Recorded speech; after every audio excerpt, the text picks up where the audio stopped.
si ular, yaitu iblis dan Satan. Dan ia mengikatnya 1000 tahun lamanya. Lalu melemparkannya. Perhatikan saudara, kata melihat ini penting sekali.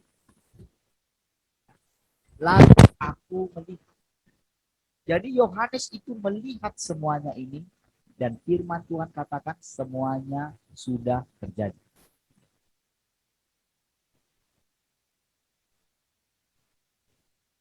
Jadi saudara, si jahat ingin memperlihatkan kepada manusia segala sesuatu, segala hal apapun itu, sampai membuat orang-orang pilihan tertipu. Dia menunjukkan, sengaja menunjukkan di media sosial apapun yang mereka lakukan. Di tempat yang tersembunyi, melalui elit global, melalui ini, melalui itu. Sampai mata manusia, bahkan semua orang percaya, hanya tertuju kepada itu. Lalu mereka tidak tertuju lagi kepada Tuhan. Saudara, Yohanes melihat apa yang ditunjukkan Tuhan kepadanya. Tapi tahukah saudara, ini adalah satu ketetapan. Jadi begitu Tuhan menunjukkan ini, semuanya pasti terjadi. Dan Tuhan berdaulat di atas semua. Tapi tahukah saudara, si jahat coba menunjukkan peristiwa-peristiwa apapun, sehingga membuat kita menjadi takut, membuat manusia menjadi takut. Sehingga akhirnya mereka tunduk kepada dia. Itulah alasan dia itu menceritakan semua, memunculkan semua di media sosial. Dan setiap orang yang tidak berjumpa dengan Tuhan yang datang kedua kali pasti tertipu. Pasti.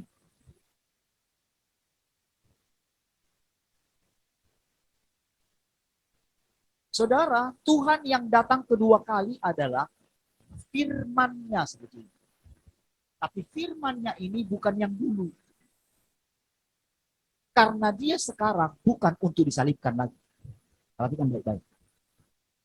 Dia yang datang sekarang itu bukan untuk menebus dosa lagi. Karena penebusan dosa sudah diselesaikan di atas kayu salib. Dia yang datang adalah untuk memerintah. Jadi saudara, hanya dia yang menerima Tuhan yang datang kedua kali, yang menyambutnya, yang mendengarkan, mempelai itu datang. Nanti lihat di ayat pasal terakhir ini saudara. Mempelai dan pengantin, roh dan pengantin perempuan itu berkata, mari.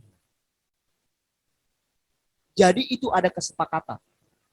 Jadi ingat saudara, kesatuan kita bukan karena kita saling menerima satu dengan yang lain kebenaran. Kebenaran cuma satu. Kebenaran hanya Tuhan. Jadi kalau saudara belum pernah mengalami kegentaran akan firman Tuhan, tunjukkanlah dirimu di bawah firman Tuhan. Izinkan diri. Saudara, saya mau bilang sama saudara. Iblis tidak berani mengucapkan perkataan seperti ini. Karena ini adalah perkataan yang sedang membunuh dia. Oke? Iblis bisa hidup lewat perkataan yang kita terima. Lalu diserongkan dia. Dibuat dia menjadi dusta. Dibuatnya kita menjadi ragu. Dibuatnya kita menjadi takut. Sekarang lihat saudara, orang yang ingin karena mereka melihat di dalam Alkitab, menghindari itu lalu mereka ingin lari. Sesungguhnya mereka tetap ada di bawah cengkraman iblis. Karena takut. Golongan pertama yang tidak bisa masuk ke dalam langit baru dan bumi baru atau ke dalam kerajaan 1000 tahun. Itu sebelumnya istilah-istilah tadi. Ya. Itu untuk menegaskan saja. Jadi kalau kita masih nunggu nanti lama-lama baru kita masuk ke langit baru, bumi baru, kita sudah tertunda. Ingat baik-baik. Karena Tuhan sudah datang. Dialah segalanya. Jadi kenapa kita menanti-nantikan Tuhan? Kita sebut kita menanti-nantikan Tuhan. Ini adalah untuk mengizinkan. Jadi ketika kita menantikan dengan sikap hormat, menyembah Dia, bersekutu dengan Dia, itu adalah sikap atau latihan bagi kita ini. Supaya apa?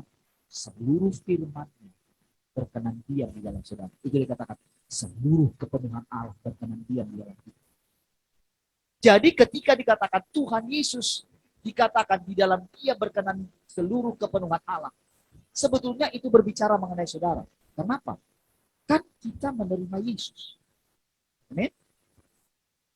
Berarti kalau kita menerima Yesus, kalau di dalam Yesus berkenan diam seluruh kepenuhan Allah, berarti saudara dan saya pun harus menerima seluruh kepenuhan Allah.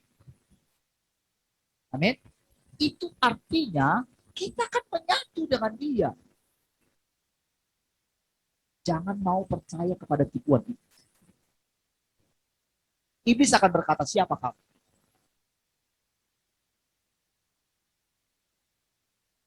Kamu bukan cuma manusia. Ya benar. Tetapi manusia justru adalah wujud Allah yang kelihatan. Jadi ketika kita manusia merendahkan diri kita di hadapan Tuhan, makanya kita disuruh menyangkal diri kita. Pikul salib kita.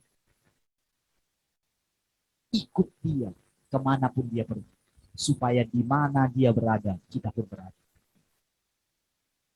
Ini saudara, mesti saudara perhatikan ini saudara. Dan kalau saudara ragu, takut, malu, itu tipuan daripada si jahat. Sekarang waktunya saudara. Tuhan harus benar-benar memerintah. Saya katakan kepada saudara, ini firman Tuhan. Ya. Saudara sudah ditangkap oleh Tuhan. Dan Tuhan tidak akan melepaskan saudara. Amin. Saudara mesti terima, jangan percayai kebohongan iblis. Oke? Jangan percayai kebohongannya. Tuhan sudah mati untuk kita. Jadi ketika saudara mendengarkan perkataan kebenaran yang memerdekakan saudara, dia langsung menghunjam ke ulu hati kita. Artinya apa? Di sana masih ada tahtanya iblis. Aku tahu di mana engkau berada. Di tahtanya iblis. Kan? Tepat ketika kita mendengarkan kebenaran ini, firman Tuhan yang memerintah. Lihat, bedakan firman Tuhan yang sekarang. Makanya dikatakan, Dia itu akan menggembalakan bukan dengan tongkat gembala lagi, tapi dengan gada besi. Saudara, kita ini objek penyelamatan. Amin, saudara. Amin. Kita, saudara dan saya, adalah objek penyelamatan. Musuhnya adalah iblis, saudara. Tetapi, untuk mengalahkan iblis itu, kita harus menerima Tuhan yang menjadi manusia itu. Atau firman-Nya itu menjelma di dalam kita. Ibaratnya saudara, kalau kita ini saudara, sebuah kota. Oke? Dia masuk, dia menguasai, nanti kita baca ayatnya itu, bagaimana itu. Bahwa Yerusalem baru mempelai itu adalah kota, Yerusalem baru, dan sebagainya. Saudara. Itu gambar mininya, itu adalah kita ini saudara. Jadi seantero tubuh kita ini, seluruh tubuh kita ini harus dipenuhi dengan firman Allah. Bukan dengan perkataan kebohongan. Jadi saudara, ketika kita mendengarkan firman yang benar, firman itu adalah terang. Itu menerangi seluruh kegelapan dalam hidup kita. Seluruh sisi-sisi gelap dalam hidup kita. Siapapun dia. entah apapun yang sudah melekat di dalam pikiran kita, di dalam pikiran anak-anak kita, mau game apapun yang melekat, dengan firman ini saudara, semua disingkirkan, dibakar habis.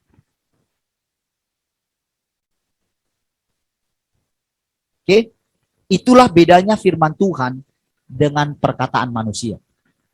Supaya saudara mengerti. Dan iblis tidak berani meniru, tidak mungkin berani meniru perkataan ini. Oke? Karena itu bunuh diri namanya. Jadi saudara, begitulah cara saudara membedakan apakah itu firman Tuhan atau pikiran dan pertimbangan hati saudara. Oke, dia sangat striking. Mari kita baca selanjutnya. Lalu melemparkannya ke dalam jurang maut dan menutup jurang maut itu dan memeteraikannya di atasnya supaya ia jangan lagi menyesatkan bangsa-bangsa sebelum berakhir masa 1000 tahun itu. Kemudian daripada itu ia akan dilepaskan untuk sedikit waktu lamanya. Perhatikan saudara, iblis itu sudah dimasukkan di jurang maut. Ini kebenaran. Jadi ternyata begitu firman ini dilepaskan saudara. Jadi saudara, kita ini sebetulnya saudara, ketika ada manusia yang mengatakan, jadi ketika saya mengatakan ini saudara, tepat ketika keluar dari mulut saya dan saudara mendengarkan hari ini, itu nggak nunggu nanti, langsung. Karena dia adalah Alfa dan Omega. Oke? Itu bedanya. Firman Tuhan. Jadi setiap perkataan ini saudara, itu sangat saudara, sangat memukul pertahanan musuh. Jadi ketika kita mempercayai ini, ketika saudara mengatakan amin dalam perkataan ini, maka saudara perkataan itu langsung. Saudara, iblis itu ada di mana? Iblis itu adalah dalam tipuan-tipuan dia. Yang bercokol lama di dalam kita. Tapi itu sudah seperti satu pribadi. Karena perkataan itu adalah roh juga. Jadi semua kebohongan-kebohongan yang ada di dalam kita, seolah-olah iblis itu kuat, seolah-olah iblis itu sangar, firman Tuhan bilang, dia sudah dilemparkan di jurang maut. Jadi ketika Tuhan Yesus naik ke atas itu, penguasa dunia ini sudah dilemparkan. Itu kebenaran. Amin, saudara. Itu kebenaran. Tetapi iblis membuat kebohongan demi kebohongan dengan memunculkan semuanya. Seolah-olah dia berkuasa. Tepat begitu munculnya saudara semua teknologi yang sekarang ini, dan tepat rasanya sebelum semuanya mau dibantai dia, tepat di situ Tuhan memerintah. Nanti kita lihat ayatnya. Perhatikan baik-baik. Ini saudara mesti menguasai pikiran saudara. Tidak boleh enggak. Jangan percaya kebohongan mulai saat ini.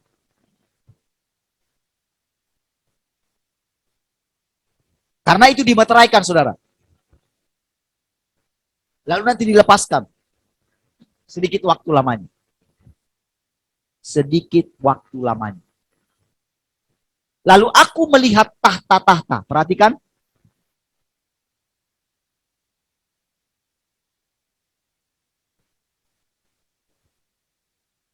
Lalu aku melihat tahta-tahta. Dan orang-orang yang duduk di atasnya. Lihat, orang-orang yang duduk di atasnya. Ini bukan 24 tahta, bukan. Saudara, 24 tahta atau 24 tua-tua, itu sebetulnya mewakili. Nanti kita akan lihat, nanti kalau saudara baca 20 sampai 22 ini, saudara akan lihat ada istilah 144, 12 kali 12. Ya. Itu sama dengan katanya ukurannya malaikat dan ukuran manusia. Tahukah saudara, maksudnya semua itu, nanti saudara temukan 12 rasul gitu segala macam. Saudara, tidak disebutkan nama rasul itu di sana. Tapi dia bilang 12 rasul. Kita nggak boleh interpretasi, oh nanti si Yudas sudah nggak ada di situ. Itu digantikan oleh Paulus. Bukan, bukan. Tidak ada. Itu bukan istilah itu. Karena Tuhan sendiri bilang, untuk di sebelah kanan Tuhan tidak ada yang, itu bukan hakku, itu hak Bapakku. Karena memang dia tidak tahu. Jadi Yesus selalu membatasi dirinya. Hanya apa yang dikatakan Bapaknya pada waktu itu, itulah yang disampaikan oleh dia. Karena dia sebagai hamba ketika dia menjadi manusia. Tapi ketika Bapaknya bicara, dia harus ucapkan karena dia hamba. Makanya dia bilang, aku dan Bapa satu. Saudara, mengucapkan ini saudara, adalah peperangan. Saudara, si jahat itu saudara selalu menembakkan panah-panah. Jadi saudara, mari kita bekerja sama dengan Tuhan. Ketika saudara mendengarkan firman Tuhan, katakan amin. Langsung yang di dalam saudara itu kena. Kebohongan-kebohongan maksud saya. Ingat, kita ini objek penyelamatan. Perhatikan baik-baik. Tuhan sangat mengasihi kita. Tapi bukan dengan pikiran kita ya. Kalau pikiran kita, dia menyayangi kita, dia elus-elus kita. Dia sampaikan kata-kata yang lembut sama kita. Kita nggak tahu saudara. Kalau kita itu sudah terpenjara sangat dalam oleh iblis. Kita nggak tahu. Makanya sekarang perkataannya mesti tegas. Saudara, kalau saya tidak menyangkal diri saya tidak berani mengucapkan ini. Rasanya setiap ayat yang nanti kita baca itu hidup semua. Perhatikan. Lalu aku melihat tahta-tahta dan orang-orang yang duduk di atasnya. Tahukah saudara maksud? Saudara dan saya ada duduk di tahta itu. Tapi si iblis bilang, oh itu hanya untuk orang-orang paling kudus. Siapakah orang-orang paling kudus? Adakah orang yang bisa kudus? Tidak bisa. Berarti pilihan ada di tangan kita. Mau di tahta atau di bumi ini. Langit adalah tahtaku.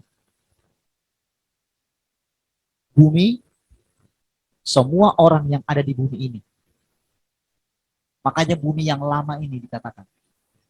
Dikatakan itu jadi tumpuan kakinya. Semua orang yang masih ada di sini, yang gak menyatu di sini, berarti diinjak-injak. Makanya dikatakan anaknya itu dirampas katanya. Sudah ngerti? Jadi tetaplah ada di tahta dan di tahtalah kita dihakimi. Ketika kita datang di sana, kita dihakimi begini artinya saudara. Bahwa semua keberadaan kita, semua gagasan kita, semua pikiran kita, usaha kita, ingin berkenan di hadapan Tuhan, itu dihakimi. Artinya, hanya Tuhan yang benar. Kita tidak ada yang benar. Inilah orang-orang yang duduk di tahtanya. Ketika kita percaya Tuhan, Efesus 2 ayat 6 katakan, kita itu duduk bersama dengan Tuhan Yesus, di dalam Tuhan Yesus, di samping kanan Allah Bapa. Itu kebenaran, dan saudara mesti pegang, dan tetaplah ada di sana. Jadi saudara, kalau yang ada di sini saudara, jadi saudara bagaimana mungkin saudara takut, sementara kan yang di bawah itu, yang diinjak-injak itu kan yang takut kan. Dan semua ini akan habis lenyap saudara. Jadi kalau kita tidak di tahta, maka kita akan di tempat penderitaan terus. Akan jadi bulan-bulanan, akan dikejar-kejar.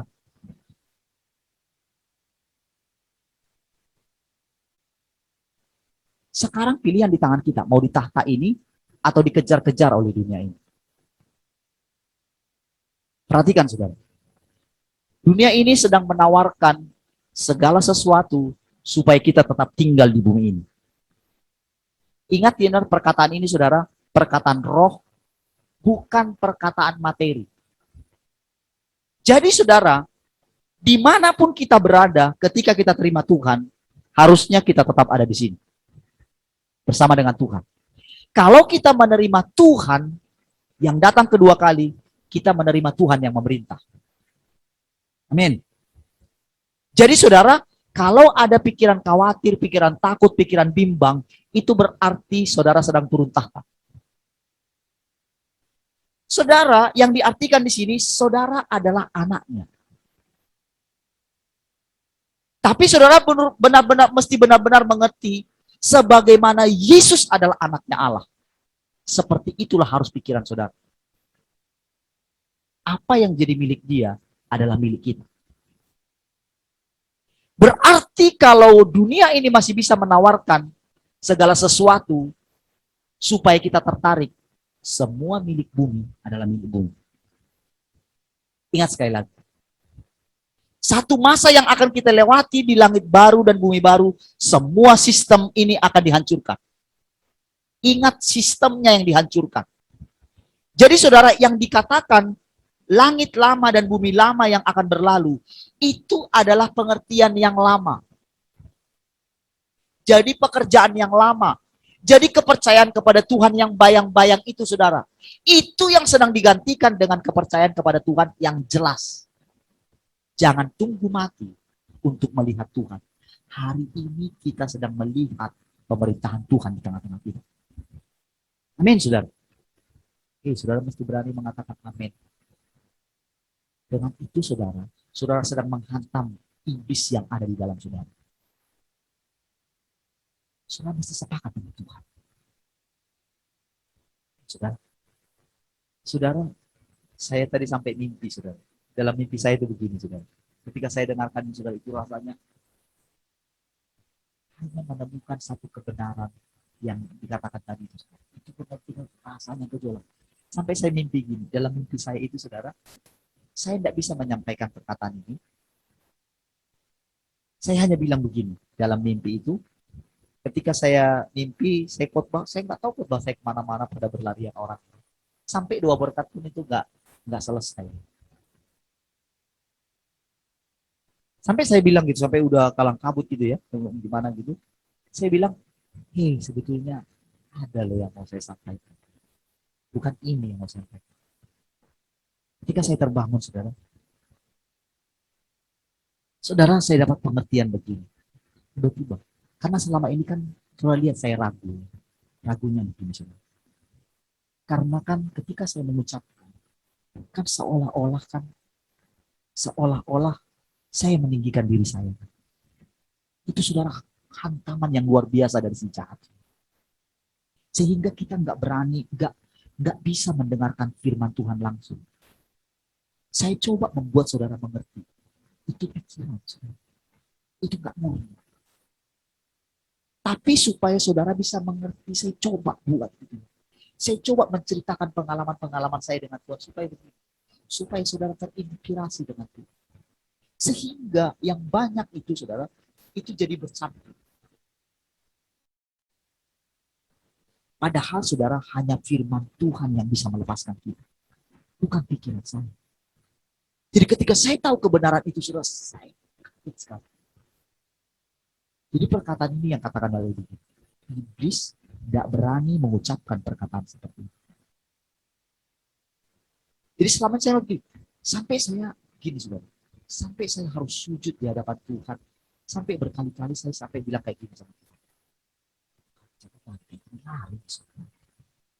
Saya sama seperti Musa yang menawar-nawar. Tapi Tuhan udah bilang berkali-kali, kamu tahu Musa itu kurang ajar. Tapi aku masih terima dia. Karena aku sudah terlanjur pilih dia.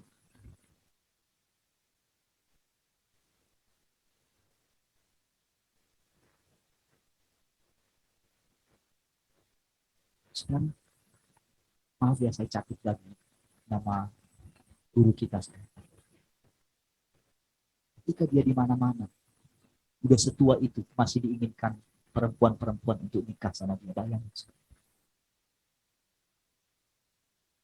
Saudara, kalau firman Tuhan yang benar, kalau Tuhan benar berikat karena sedalam dia, orang yang memandang dia, perempuan bersila manapun memandang dia, tidak memandang dosa. Tetapi benar-benar dia takluk dosanya itu diampuni. Jadi sekotor apapun dia, begitu datang kepada Tuhan, dikuduskan. Jadi setiap orang hamba Tuhan yang berusaha menarik perhatian orang lain, itu adalah manusia dan itu adalah iblis. Saudara, sudah berkali-kali Tuhan bilang berulang-ulang. Jadi saudara, saya mau cerita sama saudara bahwa sebetulnya dalam ratusan hari ini, saudara, ketika saudara mulai ada yang wah, rasanya udah gelisah gitu, lari rasanya, nggak mau memunculkan wajah. Berkali-kali saya ingin lari, saudara, dari panggilan.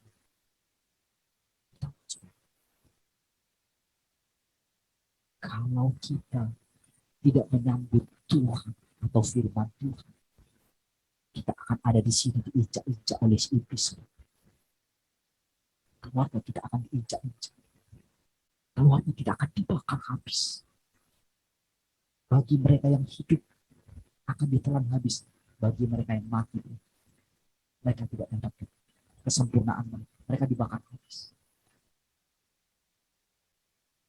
Arti dibakar habis itu dilenyapkan sama sekali, tidak masuk dalam ini. Itu dibakar habis hati. Jadi yang dia bilang menderita selama-lamanya itu sudah.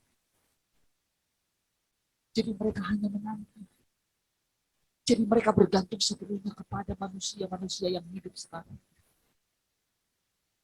Karena musuh yang terakhir itu dikalahkan di penghujung pekerjaannya ini, saudara. Dan yang mengalahkan ini kita bersama dengan orang kudus. Tapi tahu nggak dikatakan di situ, Tuhan turun bersama dengan orang kudusnya. Itu saudara dan saya. Jadi tepat sekarang, saudara mesti sudah ada di sini. Jadi ketika si jahat ini memunculkan taringnya sekarang, perhatikan, kita turun bersama-sama dengan Tuhan. Kenapa dikatakan kita turun? Oh, kita belum mati kok. Jadi tepat sekarang begitu saudara menerima dia, saudara menyatu dengan dia. Berarti kan saudara di atas. Berarti ayat itu betul, kita turun bersama dengan dia. Amin, saudara. Kita manifestasinya dia. Jadi saudara, seluruh orang kudus itu saudara bergabung dengan Tuhan. Menyatu dengan Tuhan. Sampai mereka itu nggak punya nama lagi sebetulnya. Sampai diberikan nama yang baru kepada mereka. Makanya Alkitab kita mengatakan, 12 rasul itu tidak disebutkan namanya siapa. Karena mereka sudah ada nama yang baru. Artinya begini, mereka sudah melupakan semua yang di belakang. Saudara, ini waktu yang sangat bergairah bagi kita. Karena Tuhan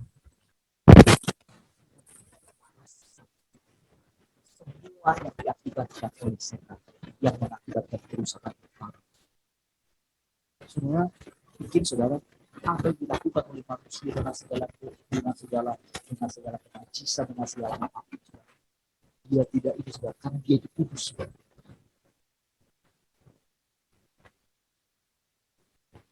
Seluruh usaha manusia, aduh, itu sia-sia di hadapan Tuhan. Kain kotor, kain lap. Jadi perhatikan saudara, ini mesti menguasai alam pikiran saudara. Saya berdoa saudara juga bisa dengan berani. Hanya orang berani saudara yang bisa masuk dan bisa duduk di kaki. Bukan karena berani seperti itu.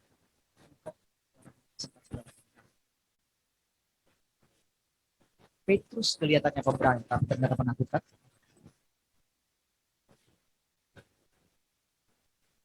Saudara berani menerima kebenaran bahwa tak ada yang dapat memisahkan kita dari kasih Kristus. Itu kebenaran. Tetapi orang yang berani ini, saudara, itu makin lama makin menunjukkan tidak pernah menganggap satu kepercayaan seperti sesuatu yang dibanggakan. Tetap di sini satu takut akan Tuhan. Kalau saudara sudah memiliki yang seperti itu Tuhan. Kalau ada berusaha ingin meninggikan diri, itu berarti iblis. Saudara mesti berani mengenyahkan iblis itu bersama dengan Tuhan. Amin, saudara. Ya. Kepada mereka yang dulu di atas tahta, kepada mereka diserahkan kuasa untuk menghakimi. Perhatikan. Jadi sekarang, saudara, kepada kita diberikan kuasa untuk menghakimi. Berarti apa, saudara? Berarti kan dari mulut kita keluar penghakiman, kan? Betul nggak? Jadi perkataan Tuhan yang mengatakan di dalam kitab Injil, jangan menghakimi, kan tidak berlaku, kan? Benar nggak? Karena ceritanya di sini kan orang-orang. Betul nggak? Kan berubah, kan firman itu, kan? Itu adalah sesuai dengan waktunya. Karena orang-orang ini sebetulnya yang dikatakan tadi sudah menyatu. Jadi semua firman yang tadi yang diucapkan oleh Tuhan itu sudah jadi. Supaya mereka menjadi satu, sama seperti kita adalah satu. Jadi kita itu satu, bukan karena kita berusaha jadi satu. Kita menjadi satu dengan Tuhan, karena firman Tuhan yang mengatakan demikian, lalu kita terima. Amin. Ketika kita menerima inilah, maka ini bisa jadi. Wow, lama-lama saudara kebohongan ini terbongkar semua. Saudara bangkit, menginjak-injak dia. Maksudnya menginjak-injak apa, saudara? Kebohongan.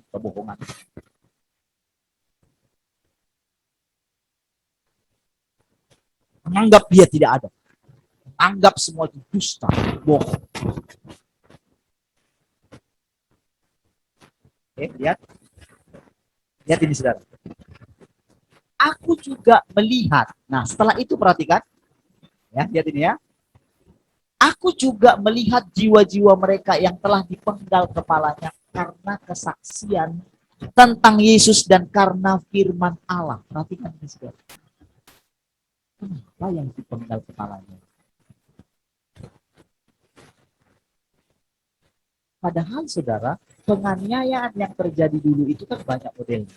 Ada yang ditarik sepatu kuda, ada yang disalib, ya kan? Kebanyakan kan disalib, kan? Kan yang disalib itu kan nggak dipenggal kepalanya.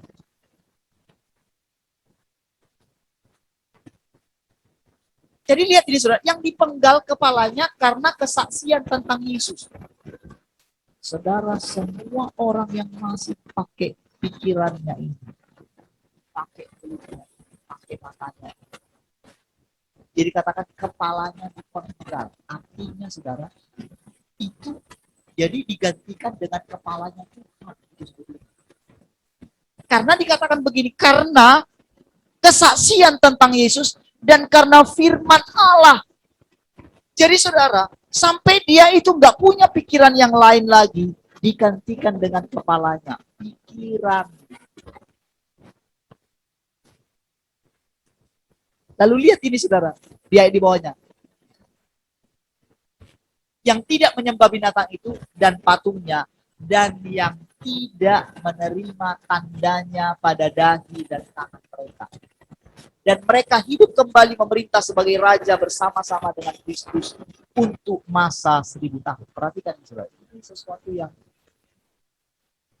tahukah saudara?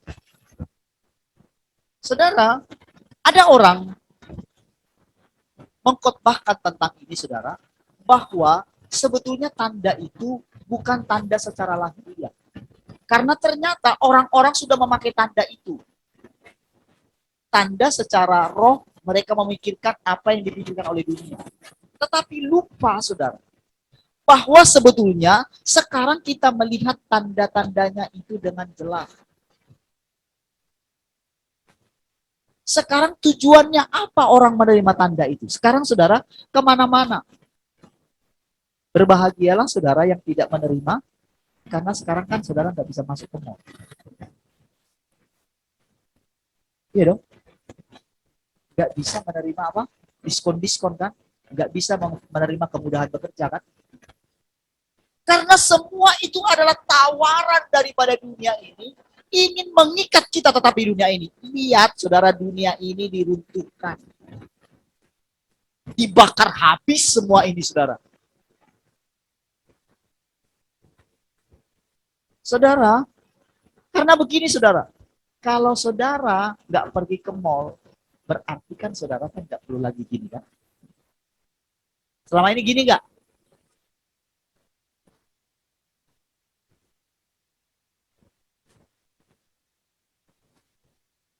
Gini kah? Gini kah? Jadi saudara, ketika kita sudah nanti lihat, perhatikan baik-baik. Oleh karena kebenaran yang mereka tahu, karena mereka tidak memenggal kepala mereka. Perhatikan, ayo perhatikan baik-baik sini. Anak-anak, ini waktu saya mau habis. Lihat ya, ini serius ya.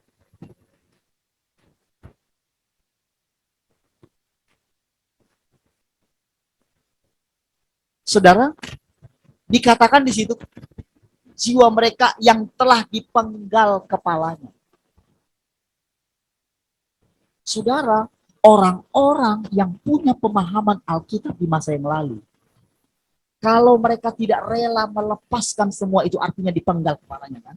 Kan nggak ada lagi dalam otaknya gitu loh. Karena mereka akan interpretasi. Mereka dengan bangga khotbah sampai nanti saya sudah mulai dengar, sekalipun dipasang nanti itu di dalam dahi atau dipasang di tubuh, mereka itu tetap bisa terima. Karena apa?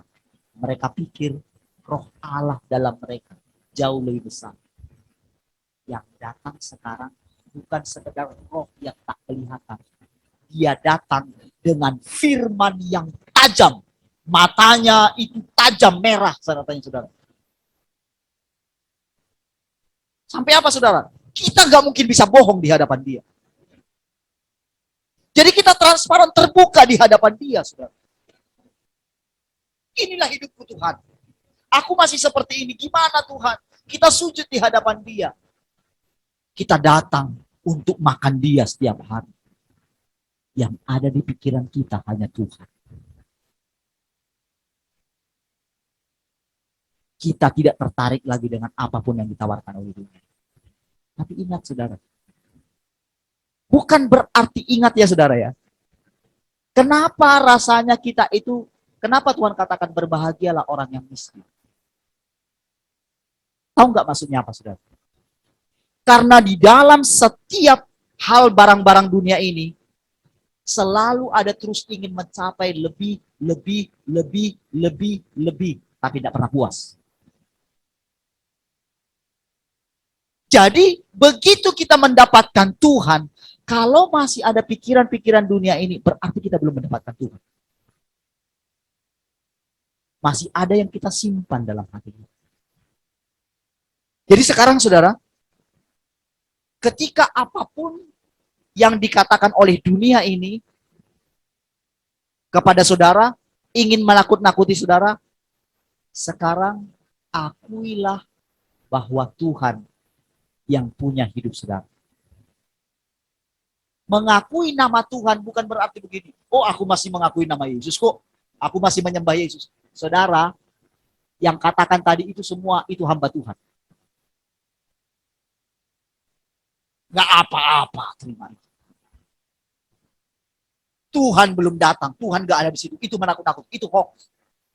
Ketika mereka bilang itu hoax, mereka sudah ada, sudah diikat oleh si iblis. Saudara, ini antara hidup dan mati sekarang, saudara. Saudara, kalau iblis katakan begini, saudara, enggak, kamu enggak akan mati. Karena kita lihat kan, enggak mati kok. Kan itu kan, enggak mati, hidup kok. Ah, orang-orang itu takut aja. Nah, sekarang kamu kalau enggak terima itu enggak bisa pulang kampung kan?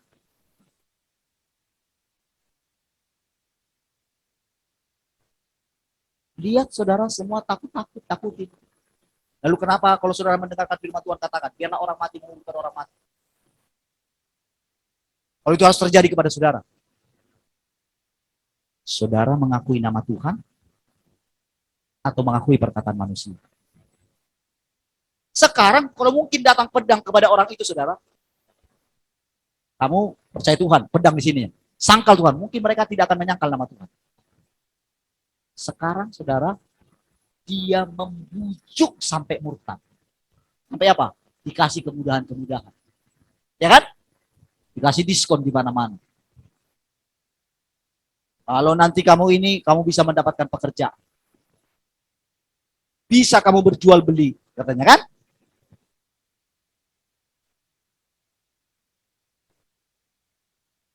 Itu yang sedang ditawarkan. Lalu kita lihat nih, orang yang di itu kan nggak mati kok. Walaupun mungkin banyak orang disembunyikan, saudara, yang kesaksian-kesaksian itu. Terbukti itu kok aman kok, 1, 2. Bahkan yang ada yang sudah terima ketiga, masih bilang begini, semoga ini yang terakhir. Berarti sudah dalam pikirannya kalau datang yang keempat akan diterima.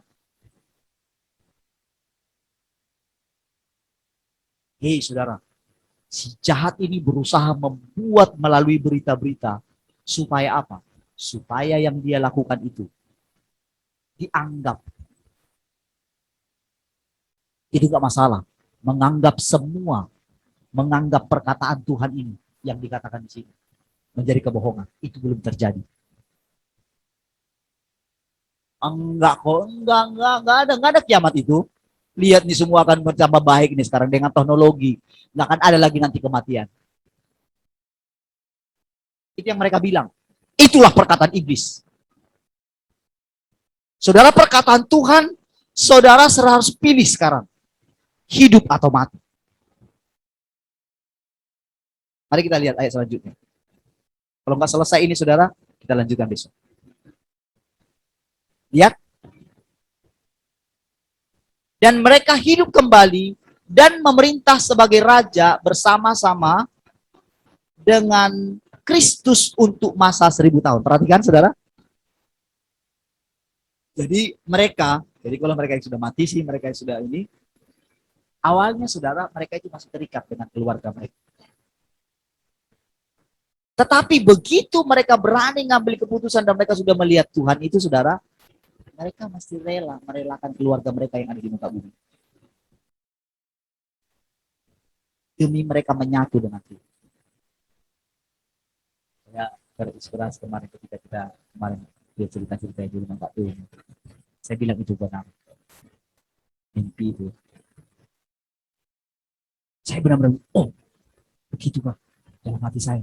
Ya, betul.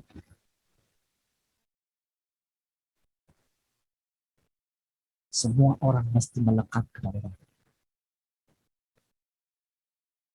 Lihat. Tetapi orang-orang mati yang lain tidak bangkit sebelum berakhir masa yang 1000 tahun itu. Inilah kebangkitan pertama. Berarti begini kan, saudara? Yang lain itu berarti kan yang tak dipenggal kepalanya kan? Betul nggak? Karena kan ceritanya kan yang di atas tadi kan yang mati yang dipenggal kepalanya loh. Itu jadi setiap perkataan itu, saudara, itu ada maknanya yang luar biasa. Jadi jangan, itu nggak boleh. Saya pun nggak pernah mengerti seperti ini kok. Kalau bukan Tuhan yang bilang gitu. Nggak pernah saya baca buku dimanapun, nggak pernah saya baca seperti itu. Makanya begitu saya tahu tadi, aduh, sudah silakan. Saya berusaha begini supaya pikiran saya ini nggak berkembang, supaya Tuhan bisa bebas menceritakan. Jadi saudara, harusnya saudara habis dari kami doa itu harusnya saya bisa istirahat. Ini nggak bisa, saudara. Tuhan saya di sini berdoa. Musuh saya adalah pikiran saya. Jadi ketika saya baca itu, kepalanya dipenggal, langsung tiba-tiba pengertian itu. Jadi pikiran kita ini ditawan, saudara. Ditawan justru oleh apa? Oleh kebenaran-kebenaran di masa lalu, firman Tuhan di masa lalu.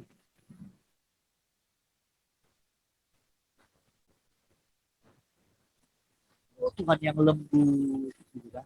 Kan itu bayangan orang. Tuhan yang menyembuhkan orang, yang bersabar gitu. Oh, dia gembala yang baik. Sudahlah, mesti kita. Nggak bisa kayak gitu. Sekarang strictly A, B, gitu. Berbuat jahatlah terus. Berbuat baiklah terus. Kuduslah terus. Itu firman yang akan selanjutnya dibawa. Jadi inilah kebangkitan yang pertama. Jadi saudara lihat saudara, itu sudah ada di situ saudara, dikatakan kebangkitan. Jadi saudara, sebetulnya kita sudah mengalami kebangkitan. Karena ini firman Tuhan. Ketika saudara dengar hari ini, itu terjadi dalam hidup saudara. Maksudnya begitu saudara.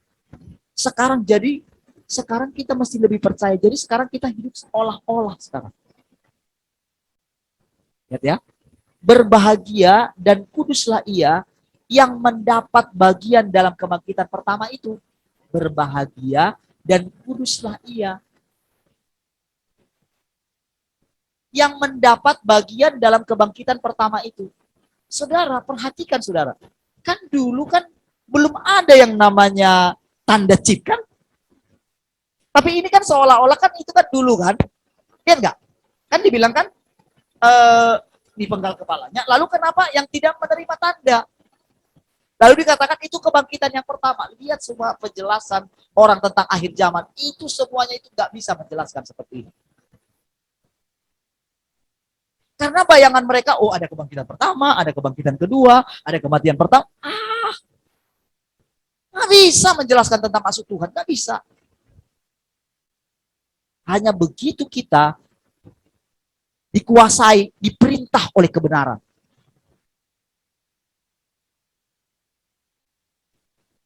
Hanya begitu kepala kita dipenggal.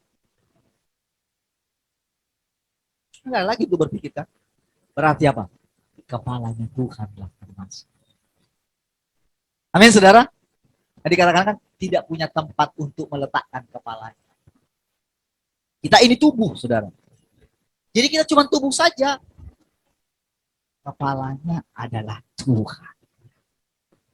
Jadi Tuhan kepala tanpa tubuh nggak sempurna toh? Amin saudara. Tapi tubuh tanpa kepala lebih tak sempurna lagi kan? Sekarang dia butuh tubuh kita ini saudara untuk memanifestasikan dirinya. Sudah mulai nakal. Saudara masih takut, nggak percaya, masih ragu.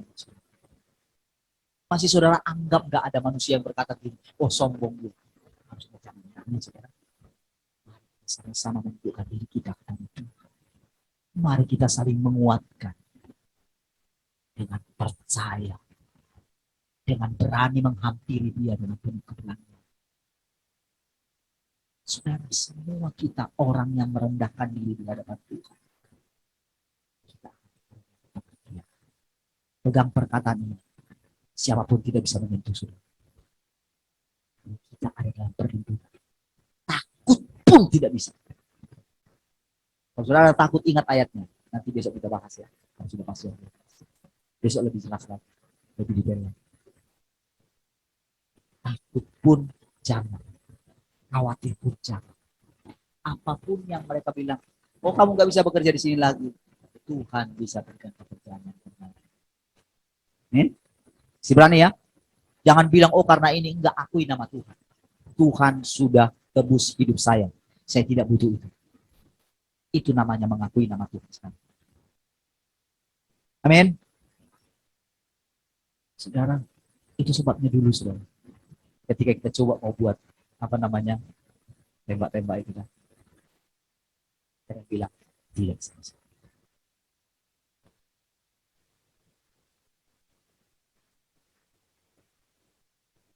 Oke. Lihat saudara. Lihat perlindungan Tuhan. Karena kita memang tinggal dalam kota penuh. Tahu saudara? Nanti kalau saudara baca lagi besok kita bahas ya. Itu cepat semua. Tepat ketika saudara terima kebenaran dan Tuhan memerintah dalam saudara. Lihat pemerintahan Tuhan ditegakkan. Amin. Dimanapun anak-anak kita berada. Pemerintahan Tuhan ditegakkan. Dimanapun mereka berada. Amin. Jadi saudara, seperti saya katakan kemarin, yang sudah divaksin, oke, bertobat kepada Tuhan. Ya, tunjukkan dirimu kepada Tuhan, sekarang izinkan dia. Ingat, kita ini objek penyelamatan. Objek kasihnya Tuhan. Amin. Objek kasihnya Tuhan. Masih ada waktu untuk bertobat. Tapi sekarang izinkan kepala kita dipenggal supaya pikiran Kristus yang menguasai. Serahkan dia, saudara. Kita memerintah bersama dengan Tuhan. Amin. Kita akhiri saja dengan doa. Mari semua kita berdiri. Ayo munculin semua orangnya. Haleluya. Baik, puji Tuhan, terima kasih teman-teman semua. Ya. Baik, mari kita berdoa. Terima kasih Bapa Surgawi. Kami bersyukur untuk hari ini. Semuanya dari Engkau. Oleh Engkau. Kami semua di sini menunjukkan pikiran kami. Bahwa pikiran itu. Kepala kami, isi daripada pikiran kami sudah dipindah, diganti dengan pikiran perkataan. Hanya yang Engkau pikirkan saja, hanya yang Engkau katakan saja. Itulah yang kami. Sekarang mata kami ini adalah mata, mulut kami ini adalah mulut, pikiran kami ini adalah pikiran, pendengaran kami adalah pendengaran. Perasa kami, lidah kami ini juga adalah lidah. Silakan. Letakkanlah kepala di dalam tubuh. Semua kami adalah lidah. Kalau Engkau memisahkan kami dari Tuhan, kami bersyukur kami boleh menerima kedatangan yang kedua. Engkau sudah terus bersama-sama kami setiap hari dan memberikan kami makan untuk kami makan.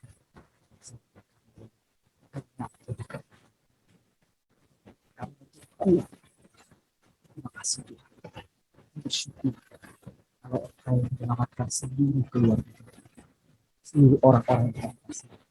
Baik mereka yang hidup apapun.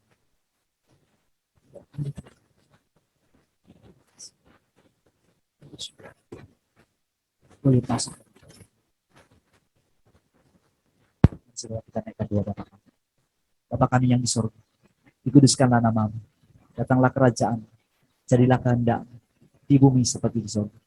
Berikanlah kami pada hari ini makanan kami yang secukupnya, dan ampunilah kami akan kesalahan kami, seperti kami juga mengampuni orang yang bersalah kepada kami. Dan janganlah membawa kami ke dalam pencobaan, tapi lepaskanlah kami daripada yang jahat. Karena Engkau yang punya kerajaan dan kuasa dan kemuliaan sampai selama-lamanya. Mari saudara kita arahkan hati kita kepada Tuhan. Dia memberkati kita, saudara. Dia mengarahkan matanya kepada kita, mengarahkan wajahnya kepada kita, dan menyinari kita dengan wajahnya. Dia menyinari kita dengan kemuliaan, dengan terangnya dia menerangi kita. Dia mengalirkan hidup seperti sungai yang mengalir dari tahtanya Tuhan. Dialirkan kehidupan bagi semua kita yang menantikan kita, yang hidup di hadapan, hidup berbuah bagi untuk kemuliaan. Biar semua orang yang mengasihi Tuhan sama-sama katakan amin. Baik saudara, puji Tuhan. Teman-teman semua, shalom, sampai ketemu besok pagi. Semangat, biar pemulihan Tuhan, kesembuhan dari Tuhan, perkataan Tuhan menyembuhkan kita semua. Menyemangati, membuat saudara berani mempercayai Tuhan. Sampai ketemu besok.